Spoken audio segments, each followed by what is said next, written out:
The Forbes Billionaires list recently came out. A lot of familiar faces, one of them being someone you and I chat about pretty frequently, and that is former President Donald Trump.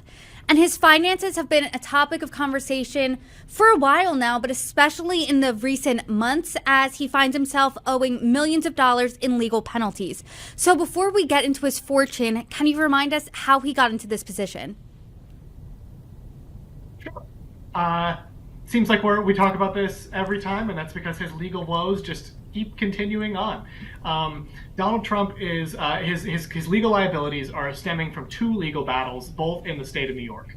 The first one comes from a suit brought by writer E. Jean Carroll. She sued him for defamation and sexual abuse, and she won two verdicts against him, totaling about $88 million there. The second legal battle that he's facing is much larger. The Attorney General of New York, Letitia James, sued Trump and his businesses and some of his family members for alleged widespread fraud over the course of years and years of his business operating in the state of New York. She won a judgment against him for about over something nearing $460 million, and that is including a large amount of interest on his allegedly ill-gotten gains. He is appealing both cases. He's also posted bond in both cases now. And so this is really going to be up to the appeals courts to see what happens next. A lot of legal liabilities, as you said, in the neighborhood of hundreds of millions of dollars. But as we said at the top, he is a billionaire. So how are his legal challenges impacting his net worth?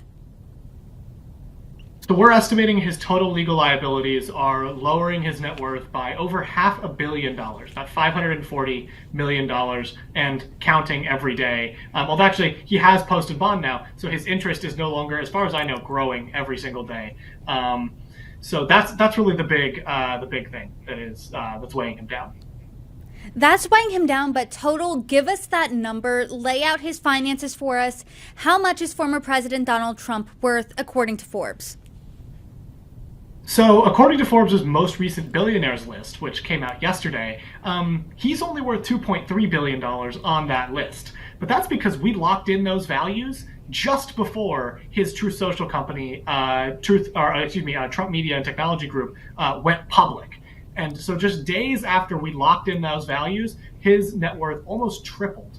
And I think it was as high as $6.4 billion at one point. It's now down to about 5.8 as that stock moves around. So for folks, if you want to follow where he's at any given moment, you can go to Forbes' live Billionaires list, which is separate from our annual Billionaires list update. And you can you can see where he is at any given point there. That actually will track live the movements of that stock.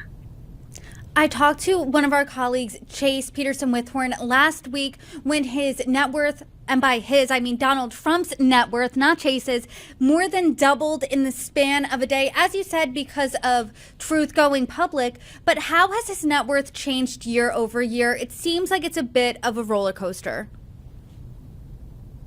It has absolutely been a bit of a roller coaster.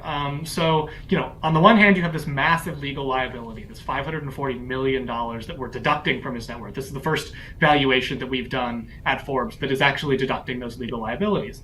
So that brings him down quite a bit from the last time we valued him in September. At the same time, we have this massive new asset that he has, Truth Social, which has exploded in value.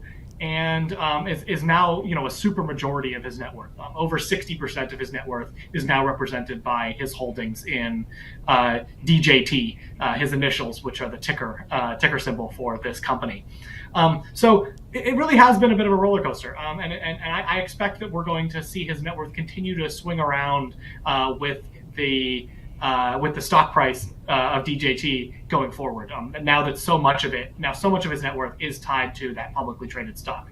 But I'll also say, and this is I think what we're going to get into a little bit, under the hood, he still has about $2 billion in real estate and a bunch of other assets. And so we're talking about, and those things have changed as well. So I know we're going to talk a little bit more about that, but those things are also moving and changing his fortune, on the order of, in the hundreds of millions of dollars in one direction or the other. It's important to look at that stuff too, as well as the publicly traded stock.